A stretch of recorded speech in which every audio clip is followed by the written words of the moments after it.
Bebeğin aynı şeyi yok. Sıkıntımız yok, tamam mı? Ama sen çok akıllısın. Bak. Aynı Bak. yerdeyim. Atamam sırada. Bak. Sen bunu yersin.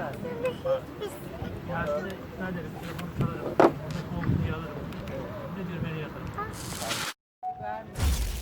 çekirdek kabukluyu sever ama. Sevmez çekirdek kabukları. O zaman çok Atsana.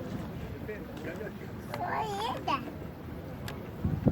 Sonra çok su. Sütten de. Anne bu sütlü zaten. Sütlü kabuk. Anne bu sütlü kabuk. Sütlü. Evet. Allah Allah. Sütlü kabuk. Bu sütlü. Ben bir de bakalım. Zaten bak.